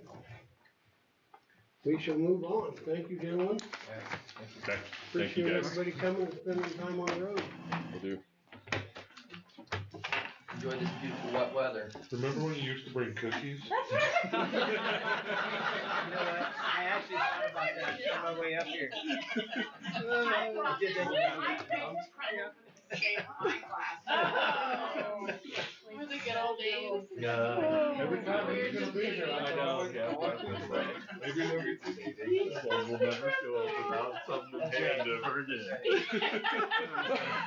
did think about that on the way up Note here. to self. Is there a crumble in there? Is there one now? There's cookies galore in Manhattan. We also have an Eileen's cookies. No, okay. You've never had Eileen. Yeah. I've heard of crumble. If none of you I would have like- met, sorry to, this is Taylor. Taylor's gonna be the project engineer Hello. on the project with us, so let's do a group introduction, but this is the board. This is Taylor. Nice to meet you all. This is us. We don't get much better. Wait a second. We're hoping to get Pete here at the next meeting, and you'll He was in our interview, Thank you, Tim, I so really he appreciate should look it. familiar. Okay. You've worked with Pete already. Yes. He was we did the walk with him. Wiener. Yep. You certainly can. Thanks, guys. In a second. Good seeing you. All those in favor? 5-minute break. 5-minute break. Personal needs break. Opposed? Thanks, guys.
back to order. 069 to B, after the rebuilding update. Strategic planning, I cannot talk tonight. Strategic planning. So last month we tabled this, using KSAB to help us develop a strategic plan. And my recommendation hasn't changed. Just, I think it would be very, very beneficial to the school. It would help give us a direction moving forward, and it would, move us on the path of utilizing, everybody's thoughts, all the different stakeholders to accomplish that, and I think it would be very beneficial to the school and community. So if we do something like this, like what's the time frame? Like, is it a week-long process? Is it a month-long process? Is it you meet 5 times, 1 time? So I know there's two times where they would meet with community members. Then there'd be a meeting like with just the admin. So that'd be the 3rd meeting, and then from there they develop some recommendations. This is the way I understand it. And then they come back to the board, and how many more there are from there, I'm not quite sure, but it would be a process to do. I guess the reason I kind of am asking is, I think it's a great idea. I'm just, with everything else that we got on our plate with the school and meetings, like, what if we waited till the spring building process was a little farther along and. You're saying it's a timing opportunity. Yes. I like how you put Is that. one way to put it, is right now can we process I guess there's how I'm interpreting it, correct me if I'm wrong. Can you process the information to actually utilize it in a positive manner? We overloaded with everything we're doing currently to add one more thing on top. How does it negatively impact us if we push it off, or if we table it for 3 months? I don't think that's gonna hurt us. That would get it would get the KSAB, their people probably some more time because they have their searches that they do. They get kind of busy in January. If we're for it, can we approve it With the thought of starting it. spring? Does the price change if you approve it in February, March? I don't think so. I don't know that, but I don't see why it would change it. That way we don't still have to keep bringing it back. How are we approaching long range planning now? Right now? Yeah. Right now, everything's been so in flux. It's been really hard to do. Been what? It's really hard to do a long range plan with the challenges we faced here in the last year and a half. We were building towards that before the fire, and a big part of that is your facilities and how you operate. I really do think and I'm saying even if we wait the 3 months, 4 months, 5 months, whatever we wait, I think it's a good time for us to do it because there's some need. Obviously there's the building needs, but we're like we went over last month. There's the academic needs and things like that. So I think, we're maybe went about it a little bit differently, but I think that's just our situation right now. I guess I'm thinking of pushing it off even farther. Like August? Yeah, I guess I'm trying to think of you like, want to do it and be ready to go next year. if you could have this ready for the new school. No, I understand that, and on both thoughts, and this is when Eric said that it has to come into play with facilities and everything else. We know what it's gonna look like, but we don't know what it's going to look like, so it defeats the purpose of, hey, let's ramrod this through, and we don't know what we don't know. But, yeah. So I'd say table it and revisit it and evaluate if we feel that I guess for me, if, my perspective is that if I feel like we're at a point that it wouldn't be a waste of $4,000, Yes. I guess is how And I. I don't know that it'd be a waste. I totally understand right now we're super busy. I'm not gonna argue that point. I'm not saying that $4,000 would be a waste. I'm saying it could be a waste in the wrong timing. Right. And And I I agree with that. I guess I'm seeing the light towards the end of that tunnel, because that was my thought on waiting before bringing it back. So that's what I'm trying to say. So what time frame are we looking at then to revisit it? I think the Everybody- spring is fair. I mean, March. maybe March, April, try to get. And the reason I brought up August wasn't, the only reason is that it goes back to timing. Do you try to do it in the spring where the mindset is winding down to some degree, right? From a school perspective. It is and it's not, but it's on the downward slope. Or do you try to do it on the upward side? I'm just asking a question. I would think. I would think you'd wanna do it on the downward slope, cause then you'd be preparing for the next. Exactly. I would think the spring would be. Coming the best off of time the to do year, it, what yeah. you wanna change, look forward Yeah. to, plus the beginning of the new year, we kinda roll into Did we that. see like where we're at in February And with March, everything? yeah. February, And in the March. April timeframe, everything's gonna be pretty well rolling with all this stuff. I would say March That's fine. to revisit it. How about we go the middle and go April then? Okay, Beginning of April-ish, or whenever, we'll have one of our really 800 late meetings. April. Was April a consensus, Megan? That's so far, Okay. yeah. There you go. There we go. Okay. Okay, Fair enough. Alright, so I left, I'm sorry. I'm moving on without. that's all right. 25070, calendar change. Alright, so Lacey brought to me, that she has,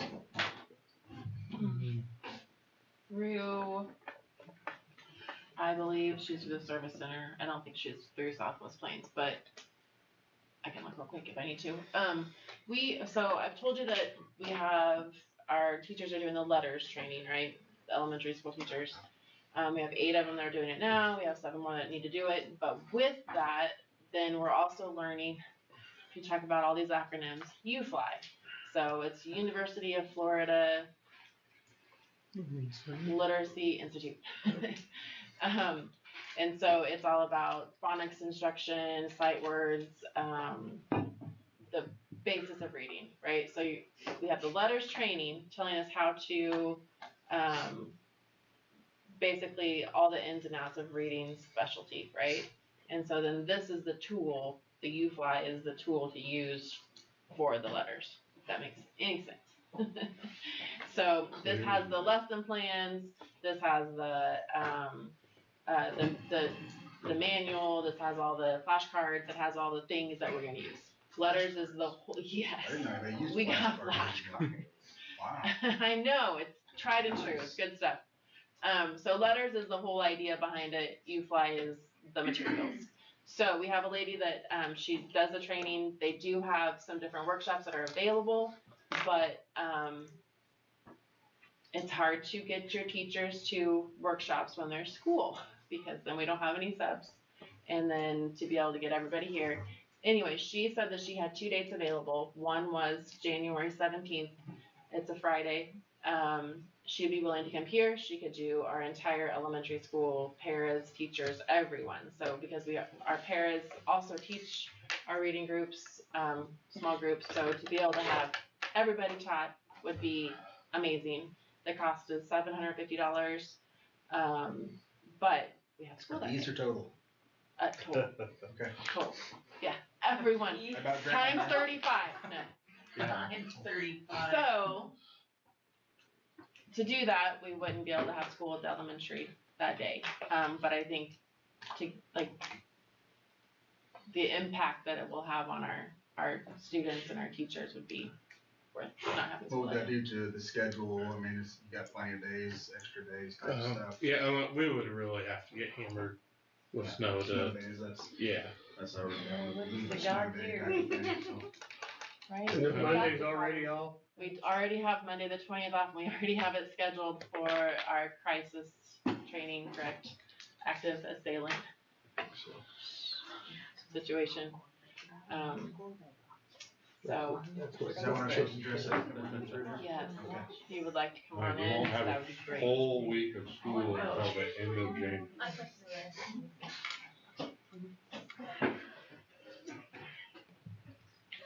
Correct. Yep. And we throw in Kansas Day Jealous, aren't you? on the 29th. We never got that. And it's a required thing for staff. It's not Probably not required. required, but recommended. highly recommended. I mean, if we're gonna make it an in-service day to have it, can. Oh, no, as in the teachers, yes, Yeah. the teachers pair is 100% required to be Okay. here. Yes, they will be. You said there was 2 dates. What's the other one? The other one was the 30th, and it was just kind of a weird Thursday 30th of January. it's a Thursday. Yeah. Need a So, motion on that?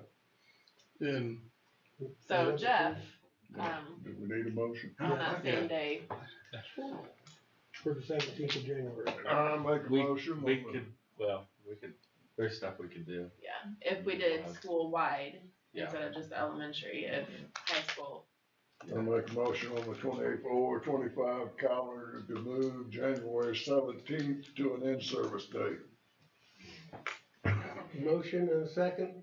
All those in favor? All opposed? There you go.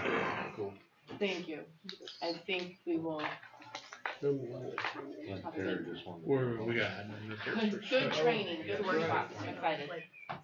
So, TC team. 071, admin report. Sorry about that. You're good. I'm retrying to make it short. Addie Kisa to us. I didn't tell you guys. I Good, hope that's okay. good, okay. All right, so we've had some KISA meetings here lately, and that is, KISA is our accreditation process. So in the past, it's been at 5, it turned into a 6-year process with COVID, and that was kind of KISA 1.0. It turned in very long, it changed throughout the whole time. And so KSD decided to change that. So last year was kind of that year that's in between. And while they developed this new process, so this year's the first year. I think it'll develop over time, but they're telling us at this point the structure should remain pretty similar. So basically, on this, we've gotten this model, and so these are the areas that are important. And so what we'll do is our team has picked one fundamental and then 1 or 2 structures, and basically we'll have to develop an action plan on this. This process started, we had our first set of meetings earlier in October, and then we went to it was called a school improvement day last week. And the school improvement day, you come in with 3 other districts, similar size, and you have a discussion. They have these all over the state. Every school is required to go to them Yes. as part of our KISA accreditation. I was told superintendents have requirement to go to that date. So, it's an important thing. But, so basically we have to choose one of these fundamentals. So as a team, we chose quality instruction. So, Our school team. yes. Yes, our school team. Yep. And then, So that kind of goes with our letters and our UFly and MyPath and the different things that they're using at the high school. So all of these things that we're asking help with is going to line up with our goals. So. And in that, we chose professional learning, and that's really driving kind of some thoughts that you guys will be hearing about in the coming months. And so with that, we have to develop an action plan. We have 60 days from that meeting, which will be January 13th. We have to submit a action plan to KSCE, and basically it's stating that we're using quality instruction. We'll have some information that we have to fill out, professional learning with some information, and then our short-term target. Basically, we got a 6-month target and then a 1-year target, and we have to get the short term for January and then the 6 month for later on, or the 1 year for. I think we have another meeting in May that we'll have, and so all this, eventually what we're really seeing is, there's a pendulum that goes back and forth between what the data they're looking for and I don't know, when I was starting teaching, the state assessments were kind of the big deal, or they were the big deal. It's kind of been swung, not so much. I don't think it's going to be as big a deal as it was back at that time frame 10, 15 years ago, but there's a little bit more emphasis on it than what. And it's not really teaching the test, it's really making sure you're teaching the correct standards. It's just using good teaching practices. Right. We're making sure that the curriculum that we're using is hitting all the standards, and then the teachers are able to communicate with each other and see, what they did 7th through 9th grade versus now 9th through 12th. Like, is all of this kind of falling in line? And so a lot of our in-service time or collaboration time is going to be making sure that we all are on the same page and hitting everything that we need to hit. So, this is a new system, and we're working through it. There'll be some things that change. They'll probably look a little bit different in the next couple of years, but well, we have to laugh because even this form from a month ago is different than last week when they gave it to us again. We're like, this has changed. So it's gonna change. But any questions on that? Okay. So here in the last month, I've gone to a couple education career fairs. Lacey and Jeff went on Friday to Hayes. So I think they've been pretty successful. I know we got a resume from the one I went to Lincoln, Nebraska for one, and there's a Kansas young lady there that is looking to get back into Kansas after student teaching. She seemed very interested, and I know Friday you guys had some. Yeah, we got another resume for an elementary teacher, and then some good leads on possible student teachers that are in the area. There's a girl out of Colby that said that she would be interested if, one out of Norton also. Do you tell them we're gonna have a new school? Yeah, we had the board with the. Yeah, we should have brought our board with us. We're hiring, and then it has pictures of the different renderings of the gym, and we did have several PE teachers stop by because they saw the gym, and we're like, oh, I'm not really looking for a PE teacher right now, but they're like, that's your gym. Yeah. So, yeah, we had some good. We it was also a speech language pathologist career fair too, and so we don't currently have an in-house speech pathologist. It's through Zoom, but there's a lady that her name is Pearl Brown, and her mother-in-law is Jill Brown. She worked at the FSA office or something over in that area, and just retired. So she's looking to move back here. She's looking for housing, but she's getting her degree in that. Her husband works for KDOT. So they are wanting to be here, and so hopefully we will have an in-house speech person. How is she related to Jill? Her daughter-in-law. Daughter-in-law? So really likes the area. Family's here, so Yeah, Jill's a spectacular lady. yeah.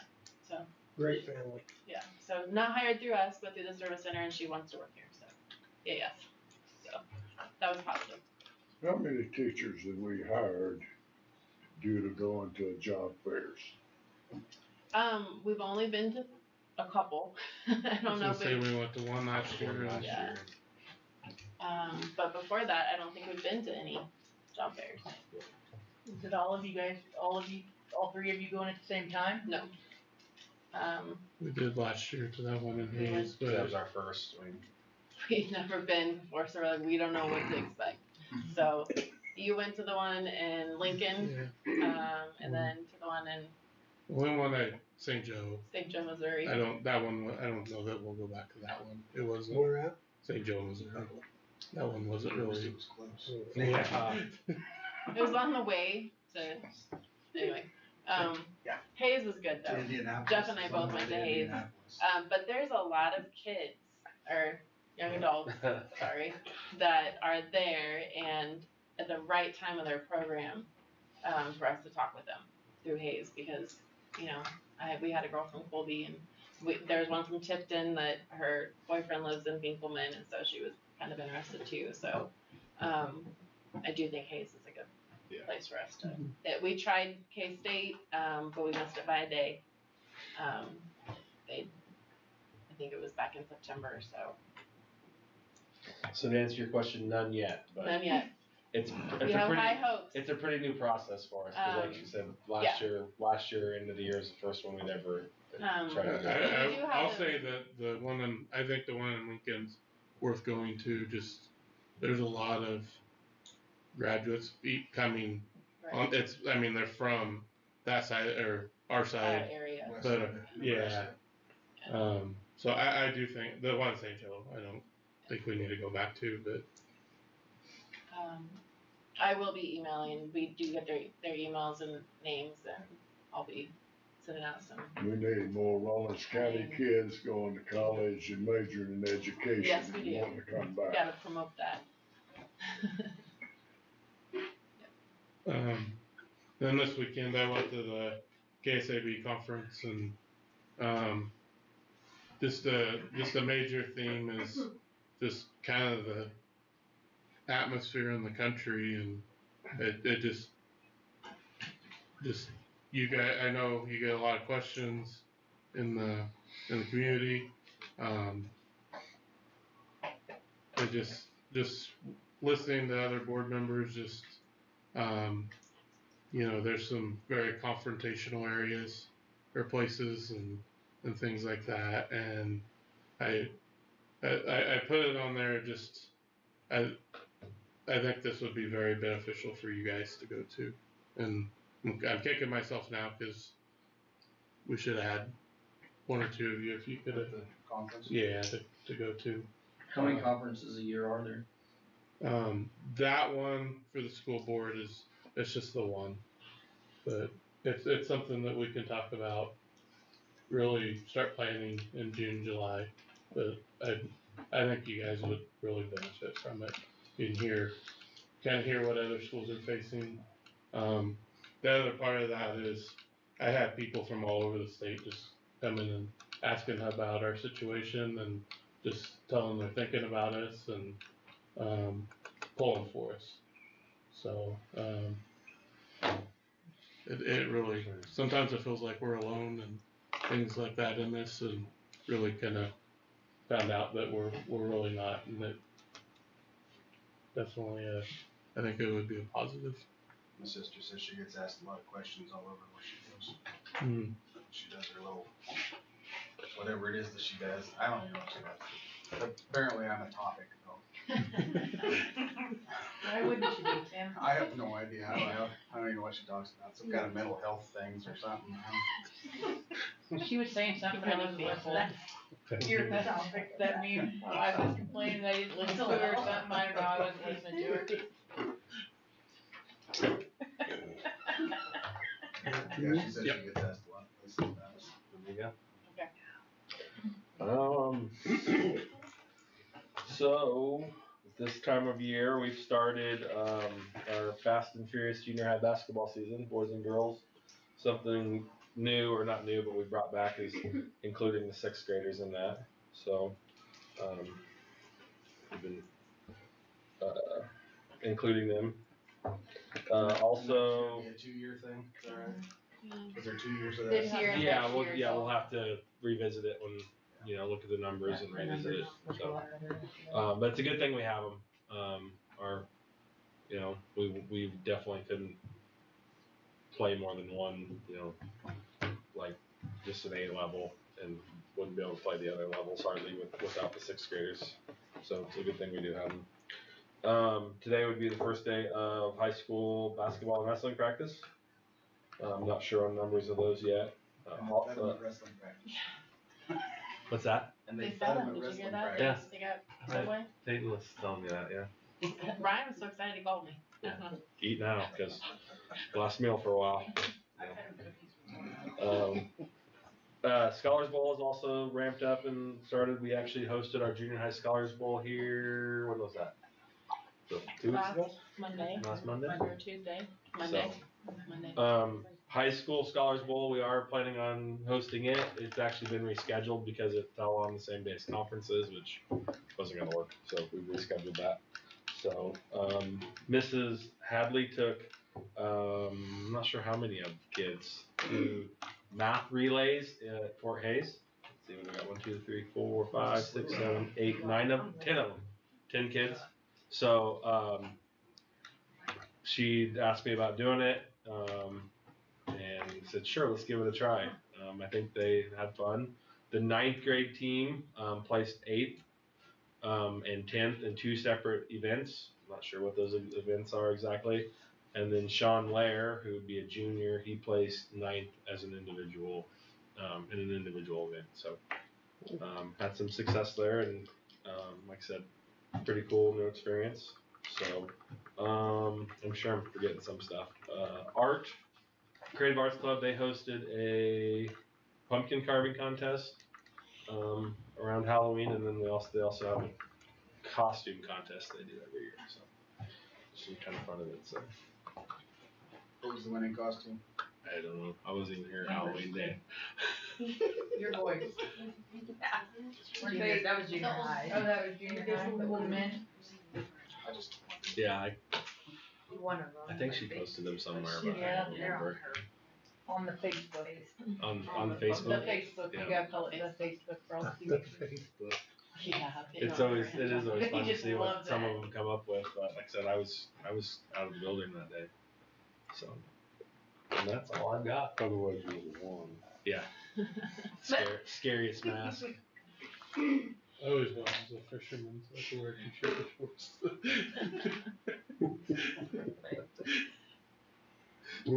At the elementary, 6th grade has been enjoying some different times with the PDC. They went there on Halloween, and they're planning on sending their luncheon on this Friday. Spending some time with them. They also have shared and displayed some hatchet projects here at the library. They each had a choice of about 20 different projects to choose from. So you see a lot of them chose airplanes, and they've been bringing in different types of foods. I don't know, 6th grade parents, like, what is the plan here? I don't know, but I had enchiladas this week for like at 8:30 in the morning, and some chicken noodle soup. It's been great. 2 thumbs up. I like this project. So I've heard you say hatchet 3 times now. What is the hatchet? Gary Polson book. Oh, that's yep. what I wondered. Okay. Yep. They had to draw. You That's read how it. they drew You read it, Tim. I know you did. Yes, they Oh, can that draw certainly something. applies. Oh yeah. So either Yeah, had to draw I didn't even get to something, see it. Make it Yeah, out of like 20 that. different Winter Kill things. was my favorite Yes. one, I guess. it had to be one of the few things that. Yes. In the And book. so- Yeah. Oh, Jordan. I read it too. I was gonna add. That So presentation went too. I actually taught the kids out. I was gonna go about that next. the fifth graders planted 700 bulbs, right? Yes. And so they planned it out on grid paper, but then they were supposed to go out and plant, but it's been pretty wet. No, so, they did, they were out there so- planting when I was there. So then they've been planted, all 700 bulbs, but they also grafted out in Minecraft. So you two got to come kind of watch the process, and what'd you think? It's pretty cool. Yeah, the day we were there, they weren't technically working on that specifically. Specifically at that moment, but Yeah, but we got an understanding of what they were doing and You know what Actually- Minecraft is? found out, yeah. so they basically planted a virtual garden Yeah. and then went out and planted a garden. So kind of neat. She said they grasped it better when they did it on the actual graph paper. Or was it like No, it was, the other way? yeah, Yeah, I think they put it out on the graph paper first, and they're like, "What is this?" They didn't understand it, and then they did it on virtual reality, and they all cut right on and clicked. So And then I exciting. got to see them out there doing child labor, digging, slotting the shovels. She's like, I feel like and I'm the in bulbs the and- movie The Holes. Grandpa, I don't like this. That's too dang bad. Yeah, it was entertaining to watch them all come in with shovels one day, and I was like, "What's going There on?" was a whole line of shovels. There moving. That was good. There you go. I'm sorry. I just have a couple Going more. back. The Veterans Day program was wonderful. I think we had more public attend this year than we've had in the past, so that was good. We had all of our students participated, K through whoever's participated in music at the high school. And the last song was amazing because she had the choir going, show choir, and then band also at the same time. So that was kind of special to see. So we haven't had that a whole lot. Okay, if ever, I don't know, but very cool. We've had a couple different theater groups come in. Creed Repertory Theater came in, did the Coyote and the Counting Game, and then Wichita Children's Theater came back for school days. And so kids totally entertained. Always a lesson in there somewhere. That's about it. We had Halloween Spook Parade, and then we had the Trunk or Treat. We had 11 cars. PTO got together to promote that and before the football game, and we had over like around 200 trunk or treaters at that event. So it was good. The family glow night looked like it was a lot of fun. It was. I forgot about the family glow night. We had about 275 people that signed in. We think we caught everyone. It was dark in there, but it was pretty cool because it was from 4:30 to 6:30, and a lot of the times people come and go pretty fast, but I think a lot of people stayed this time around and just kind of wandered through. I don't know if it was because of the environment was just conducive to people sticking around, but it was fun. We'd kind of done it with our senior night week, and we had the pep rally with the glow sticks, and this wouldn't have been able to be pulled off if it wouldn't have been for Tim. And is it the Boy Scouts black lights? Is that who we borrowed? Is that random 4-foot glow? It almost bothers me that nobody else in the county owns glow lights. Those are yours. Those are mine. That's amazing. Thank you for letting us borrow those twice because that made it. Part of being a Boy Scout, though, being prepared. Always be We use prepared. them a lot for Boy Scouts. We use them in haunted houses and things. Yeah. That was amazing. Like the kids loved it and different.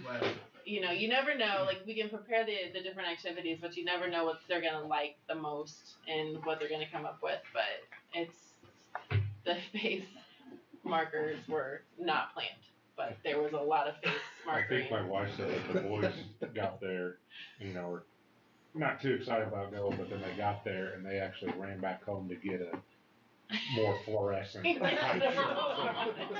Bling it up a little Yeah, bit. like, oh, I- Flinging laundry detergent at each other. Yeah.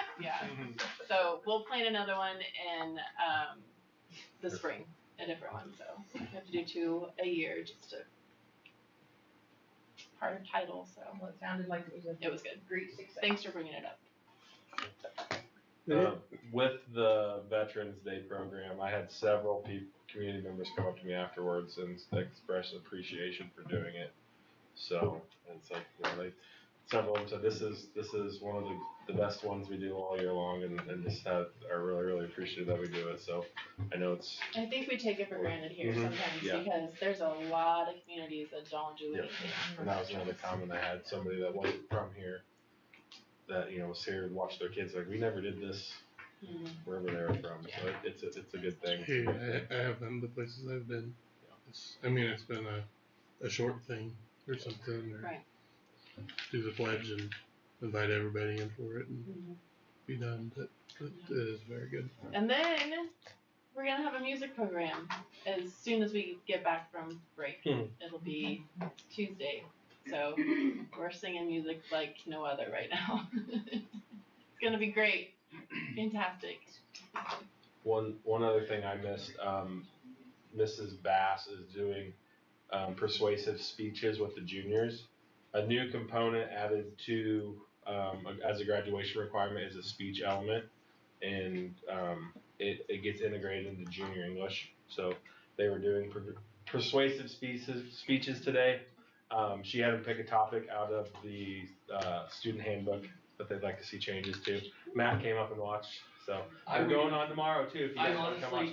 It was sorry, I didn't No, go ahead. But I will say it was fun to be part of that. They're doing more tomorrow. They are doing more, and I recommend if you have a chance to make it to one of those classes to do it, because I mean with Jeff being in there and all the students, it puts that element of uncomfortable in there, but it's at the same time like to struggle through it for them. And the fun thing that they picked things out of the handbook that have been discussed here Every year. Well, there have been controversial topics, and they had to go find and research the other side of it, and I will note that I was fortunate enough to be able to attend Heidi's speech, and it was it's a controversial one from my perspective too, so. I plan on going tomorrow. It was fun, and I would encourage you guys to be able to attend if you can. The times are 12:57 to 1:43, or 2:35 to 3:21. And it was they did a good job. I mean, for that first time of standing up in front of somebody and having And then have some portrait. and then have the full speech to. Yeah. I mean, 2 to 4 minutes to memorize. With your arms crossed, raise one eyebrow. On that note, Heidi. Which room? When because she made eye contact with me, and I was like, because she kind of, and that just threw her off, and she struggled from there, and I'm like, That's probably that's not what I wanted, but no, they did great. All the kids did great. Sure. It was very fun. Very yeah, like that. The public speaking thing it's a good experience for them. It does get a lot of them out of their comfort zone. In life in general. Sure. So I think it was a good thing. We good? Ladies and gentlemen, how many minutes, guys? I think we need 10, 5. Here we are, 7. Just didn't want to say it. I would. 7? I don't know. I think Shoot for it. Do it. Okay. You always do They're that. still discussing. And then we end up with 7. Let's just do 7. Let's hear it, Tim. I move we go into executive session for non-elected personnel, board and admin for 7 minutes. I second it. And a second, all those in favor? All opposed? I believe that's been going on for. Every time we say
Okay, we're back in.